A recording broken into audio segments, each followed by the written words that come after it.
நம்பிக்கை நம்பிக்கை நம்பிக்கை நம்பிக்கை இல்லாமல் நாளை இல்லை.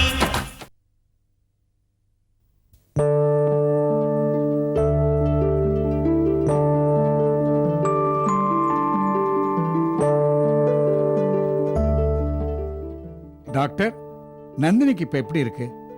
அடிக்கடி தலை சுத்திட்டு மயக்கமா வருதுன்னு சொல்லிட்டு இருக்கா. அதான் பயமா இருக்கு. இதுல பயப்படுறதுக்கு ஒண்ணுமே இல்ல. அவங்களும் மருத்துவத்துறையில இருந்தவங்க தானே. கர்ப்பமா இருக்கிற எல்லா பெண்களுக்குமே இந்த மாதிரி சிம்டம்ஸ் நிச்சயமா இருக்கும். ஐ சி. நந்தினி நல்லாவே இருக்காங்க. நல்லா சொல்லுங்க டாக்டர். நான் திரும்ப திரும்ப சொல்லிட்டேன். அப்பா தான் தேவையில்லாம டென்ஷன் ஆறாரு. அவங்களுக்கு எந்த பிரச்சனையும் இல்ல. ரொம்ப தேங்க்ஸ். இருந்தாலும் உங்க சாட்டிஸ்ஃபேக்ஷனுக்காக வாரம் ஒரு முறை வந்து பாத்துட்டு போறேன். ஓகே, வாங்க. நந்தினி, நான் டாக்டர் அனுப்பிச்சிட்டு வந்துடுறேன். வரேம்மா. Thank you doctor. Mister Ramgopal, Nandini விஷயத்துல என்ன முடிவு எடுத்திருக்கீங்க? கழுத்துல தாலி இல்லாம அவ இந்த கருவை சுமக்க வேண்டாம்னு நினைச்சீங்கன்னா அதை உடனே கலைச்சிடலாம். இன்னும் ஒரு வாரம் ஆயிடுச்சுன்னா நீங்களே நினைச்சாலும் ஒண்ணும் செய்ய முடியாது. டாக்டர், இதுல என்னோட முடிவை விட நந்தினியோட முடிவு தான் ரொம்ப முக்கியம். அவ முடிவு என்னன்னு கேட்டு பாக்குறேன். அப்படி உங்களை பார்க்க வேண்டியிருந்தா நாங்க 2 பேரும் நர்சிங் ஹோம்க்கே வரோம். ஓகே சார், நான் வரேன். Thank you doctor.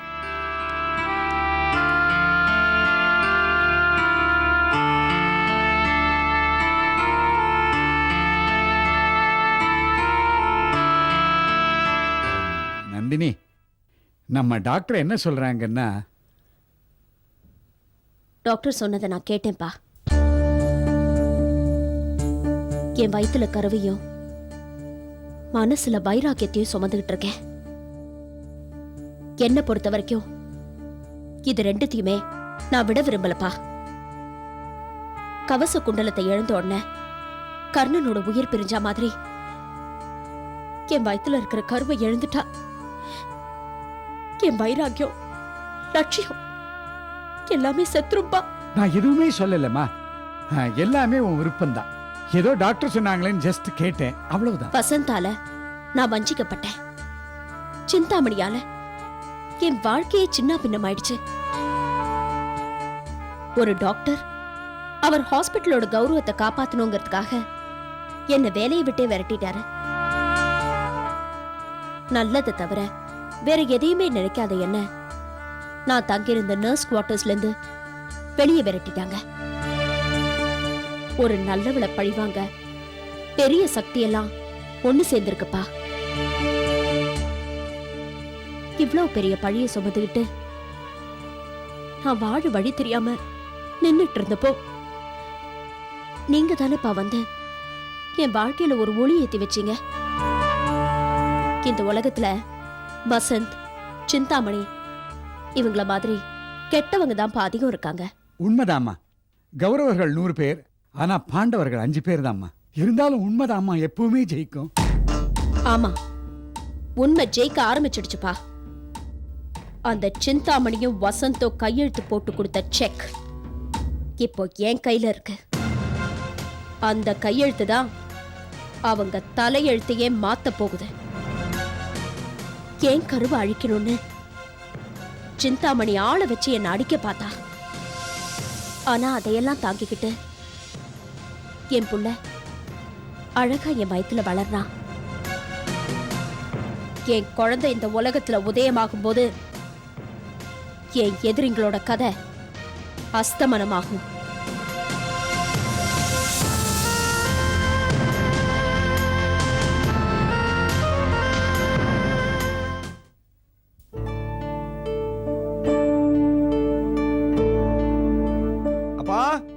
அப்பா, இங்கதான் இருக்கீங்களா? இன்னும் தூங்கலையாப்பா? தூக்கம் வரல, டிவி பார்க்கலான்னா கண்ணு வலிக்குது. சுந்தரகாண்டம் படிச்சா குடும்பத்துக்கு நல்லதுன்னு சொல்லுவாங்க, அதான் ராமாயணம் படிச்சிட்டு இருக்கேன். அப்படியா? நல்லா படிங்க. நான் வாசகதவுக்கு ஒரு புது பூட்டு வாங்கிட்டு வந்திருக்கேன். ஒரு சாவியை பூடிங்க. எதுக்குப்பா புது பூட்டு? அதான் நம்ம கதவுக்கு ஏற்கனவே பூட்டு இருக்க. அப்பா, அந்த பூட்டுக்கு 2 சாவி தான் இருக்கு. இன்னொரு சாவி செய்யறதுக்கு பதிலாக புது பூட்டை வாங்கிடலான்னு தோணுச்சு, அதான் வாங்கிட்டு வந்துட்டேன். அருணா எங்கவோ? என்னங்க? இத புடி. இந்த சாவி உனக்கு, இந்த சாவி எனக்கு.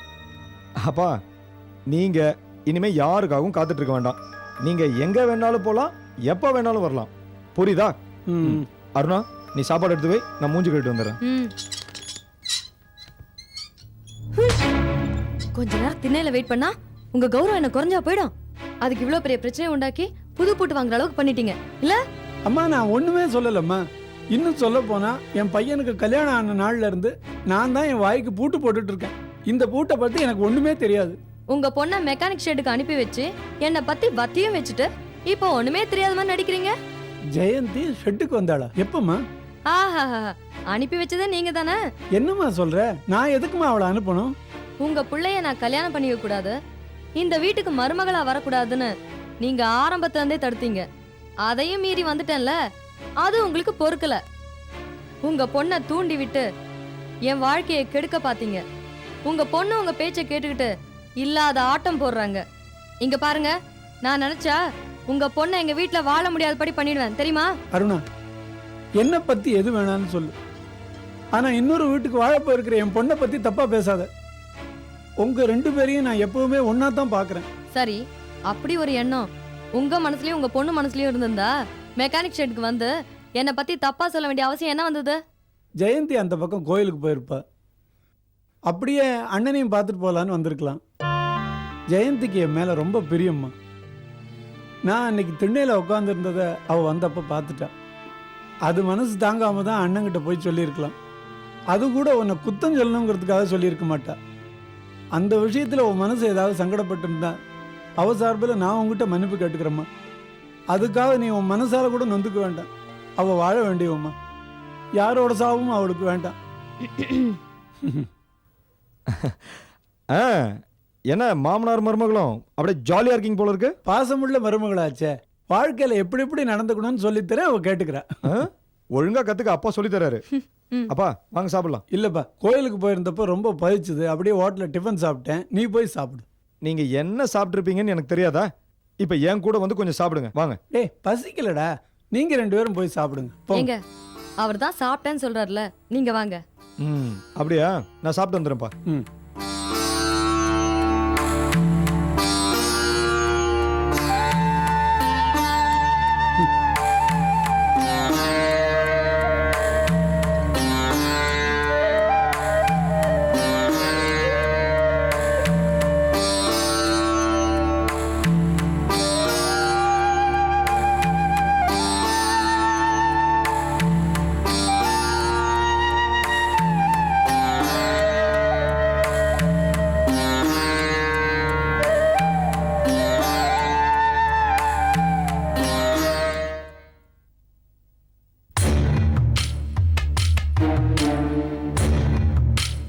அண்ணி, என்ன நீ திடீர்னு?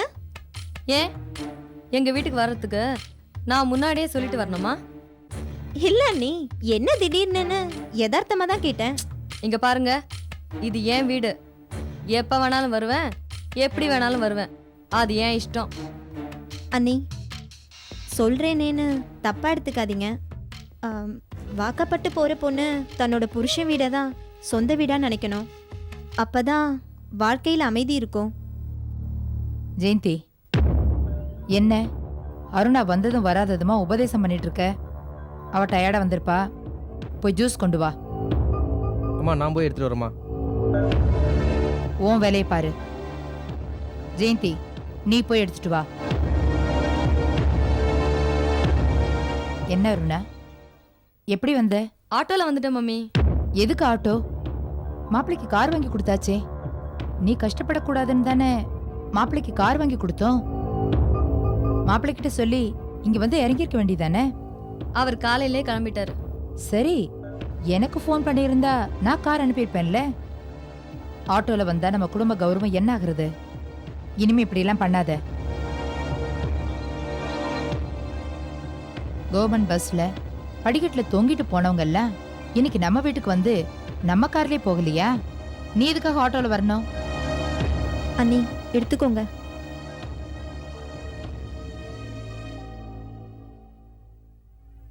மம்மி, ம்? அண்ணன் எங்க? உங்க அண்ணனை பத்தி ஏமா கேக்குற? அவனுக்கு கல்யாணம் ஆனதுல இருந்தே டைம் சரியில்லை. என்ன ஜாதகமோ என்னமோ. அவனுக்கு வாழ்க்கையில நிம்மதியும் இல்ல, தொழிலையும் ஏகப்பட்ட பிரச்சனைகள்.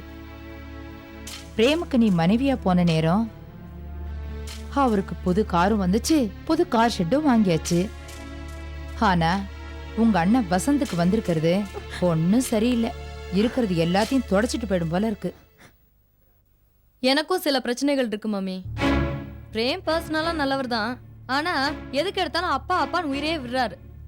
பரசுராமன் அப்பா சொன்னாருன்னு அம்மா தலையை வெட்டினான். இவரு அப்பா சொன்னாருன்னு பொண்டாட்டி தலையை வெட்டிடுவார் போல இருக்கு. அந்த அளவுக்கு அந்த ஆள் இவரை மயக்கி வச்சிருக்காரு. அண்ணி, எங்க அப்பா உழைச்சு முன்னுக்கு வந்தவர். அவரை நீங்க மாமான மரியாதையா கூப்பிடலனா கூட பரவாயில்ல, ஆளு கீழுன்னு அசிங்கப்படுத்த வேண்டாம். என்ன இருந்தாலும் அவர் உங்க புருஷனோட அப்பா. அப்பாவே இல்லனா உங்க புருஷன் மட்டும் ஏதண்ணி? புருஷன் மட்டும் வேணும், ஆனா உங்க பெத்தவங்க வேணாம்னு நினைக்கிறது எந்த விதத்துல நியாயம்? இப்படிதான் மம்மி அவரும். அவங்க அப்பா பத்தி ஒரு வார்த்தை சொல்லிடக்கூடாது, கோவம் பொத்துக்கிட்டு வந்துரும். அன்னைக்கு அப்படிதான் அண்ணம்மா காய்கறி வாங்குறதுக்காக பக்கத்துல இருக்க மார்க்கெட்டுக்கு போயிருக்காங்க. அந்த நேரமா பார்த்து இவங்க அப்பா வந்திருக்காரு. வீடு பூட்டி இருக்குன்னு வாசல்லே உட்கார்ந்துருக்காரு போல இருக்கு. பொருட்களையே இந்த அன்னைக்கு நேரா மெக்கானிக் ஷெட்டுக்கு வந்து என்னை பத்தி இல்லாதது பொல்லாதெல்லாம் சொல்லலாம் பார்த்தாங்க. நான் அங்க உட்கார்ந்துருந்த உடனே இவங்க ஒண்ணும் பேசாம வாயடிச்சு போயிட்டாங்க. அண்ணி, நீங்களாவே ஏன் அப்படி நினைச்சுக்கிறீங்க? வயசான காலத்துல எங்க அப்பா சந்தோஷமா இருக்கணும்னு ஆசைப்பட்டேனே தவிர யார பத்தியும் தப்பா சொல்லணும்னு நான் நினைச்சது கூட கிடையாது. ஜெயந்தி, என்ன வந்தவகிட்ட வாயாடிக்கிட்டு இருக்க? அருணாவுக்கு வாய் ருசியா சமைச்சு வை போ.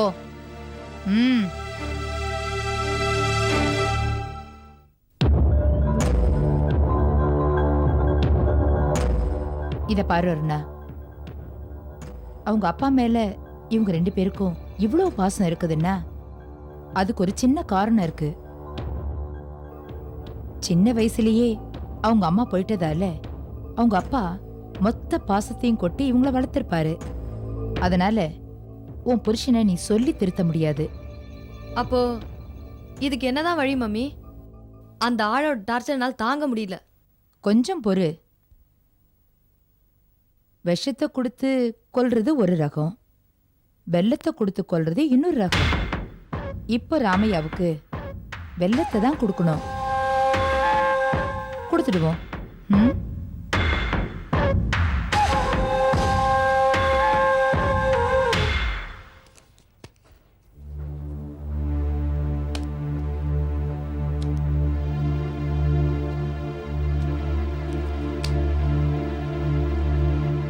என்னடா உன் கை இந்த ஆட்டம் ஆடுது? டெய்லி தண்ணி அடிக்கிறியா? நெஞ்சு வலி வந்ததுல இருந்து அதெல்லாம் அப்பவே விட்டேன்பா. அப்புறம் ஏன் இந்த ஆட்டம் ஆடுது? சீட் ஆடுறத முதலாளி வந்து பார்த்துட்டா நம்ம சீட்டை கிழிச்சிட போறாருங்கிற பயம்தான். நீ ஏன்பா முதலாளிக்கு பயப்படுற? நான் இருக்க, நம்ம கம்பெனி ஆட்டை கண்டுட்டு இருக்கு. நம்ம சீட்டானா ஒன்றும் தப்பு இல்லப்பா. என்ன தலைவர் சொல்ற? கம்பெனி பிரச்சனையில இருக்கா? கடன்ல இருக்கு. வசந்த் முதலாளி இருக்காரு, நம்ம கம்பெனியை அடகு வச்சு மேத்தாண்ட ஃபைனான்ஸ் கிட்ட 60 லட்ச ரூபா கடன் வாங்கியிருக்காரு. இதெல்லாம் உனக்கு எப்படி தலைவர் தெரியும்? அதனால தானே நான் தலைவனா இருக்கேன். நேற்று ராத்திரி மேத்தாவோட டிரைவர் நான் பார்ல மீட் பண்ணேன். அவன் தான் எல்லா மேட்டரும் சொன்னான். நம்ம கம்பெனி லாபத்திலான போகுது, அப்புறம் எதுக்கு கடன் வாங்கணும்? நீ வேறப்பா, வசந்த் கல்யாணம் ஆன உடனே மனுஷன் டல் ஆயிட்டாரு. தொழில கவனம் செலுத்துறதே இல்லை. இந்த வருஷம் தீபாவளி போனஸ் நிறைய வரும்னு எதிர்பார்த்தேன். ஆனா நீங்க சொல்றத பார்த்தா ஒன்றும் கிடைக்காது போல இருக்க. என் பொண்டாட்டி ரெட்டோட செயின் வேற கேட்டிருக்கா. நீ தீபாவளி போனஸ்க்கு போயிட்ட. முதல்ல இந்த மாதம் சம்பளம் வருதா பாரு. அட என்னப்பா நீ அடிமடியிலேயே கை வைக்கிற?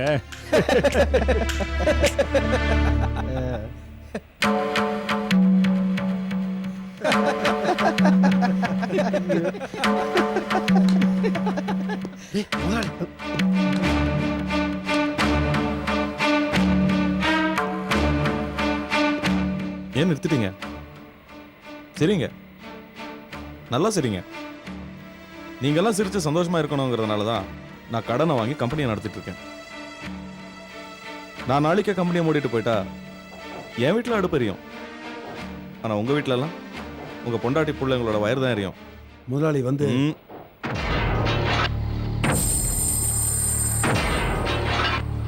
நமக்கு சம்பளம் கொடுக்குற நிர்வாகம் நல்லா இருக்கணும்னு நினைக்கிறவன் தான் உண்மையான விசுவாசி. அதை விமர்சிக்கிறவன் வேசிக்கு சமம்.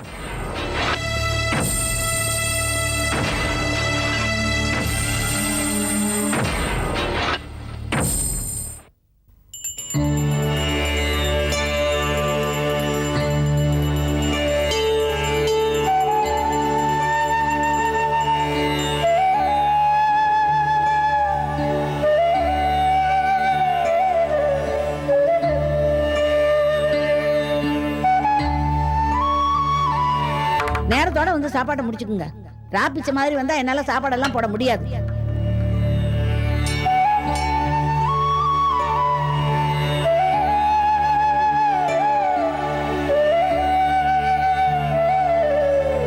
அருணாமா, பசிக்குதா? பசிச்சா சாப்பிடுவோமா? காலையில தானே இட்லியும் தோசையும் அடுக்கி வச்சு சாப்பிட்டோம், அதுக்குள்ள பசியா? ஓவரா சாப்பாட்டு கலைஞ்சா வீட்டுல தரித்திரம் தான் பிடிக்கும்.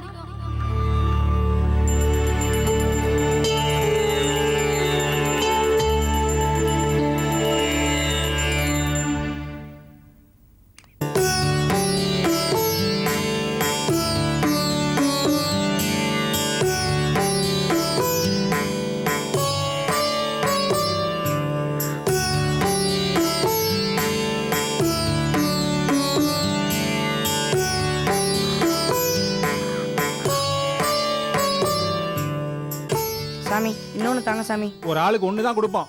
எங்க அப்பாக்காக தான் கேட்குறேன். போய் உங்க அப்பனையே வந்து கியூல நிக்க சொல்லி தர்றோம். இன்னொன்னு கொடுங்க சாமி. போடாங்கிற.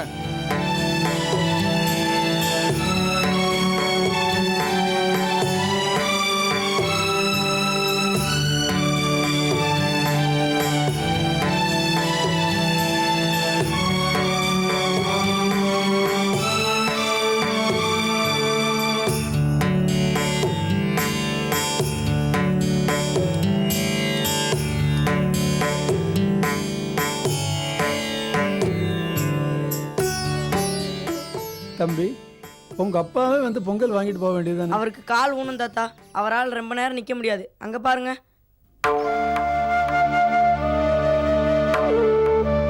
தம்பி, இந்த வயசுல உங்க அப்பாவுக்கு சாப்பாடு போடணும்னு நினைக்கிறியே? உன்னை நினைச்சா பெருமையா இருக்குப்பா. இந்த பொங்கலை கொண்டு போய் உங்க அப்பாவுக்கு கொடு. வேணாம் தாத்தா, நீங்க சாப்பிடுங்க. இதை கொண்டு போய் எங்க அப்பா கிட்ட கொடுத்துட்றேன். ராஜா, எனக்கு பசிக்கலடா, கொண்டு போய் கொடு. தம்பி, ஒரு நிமிஷம். எத்தனை வயசானாலும் தாய் தாப்பனோட பாசம் மாறாது. நீ வளர்ந்து பெரியவனாகும் போது 1000 புது உறவுகள் வரும். அப்ப கூட இன்னைக்கு உங்க அப்பா மேல காட்டுற பாசம் அது மாறாம இருக்கணும்ப்பா. அவரை நல்லா கவனிச்சுக்கணும். செய்வியா? செய்யறேன் தாத்தா. நல்லா இருப்ப. போ.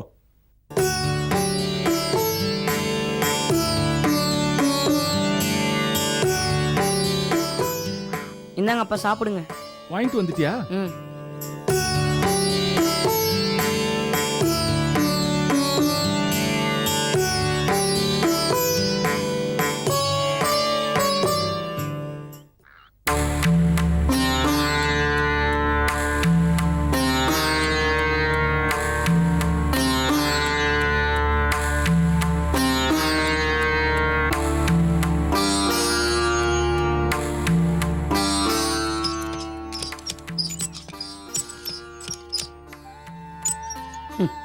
நம்ம நேரம் பைப்பில் கூட தண்ணி வர மாட்டேங்குது. எனக்கு மட்டுமா? ஊரில் எத்தனையோ பேருக்கு இதே ப்ராப்ளம்.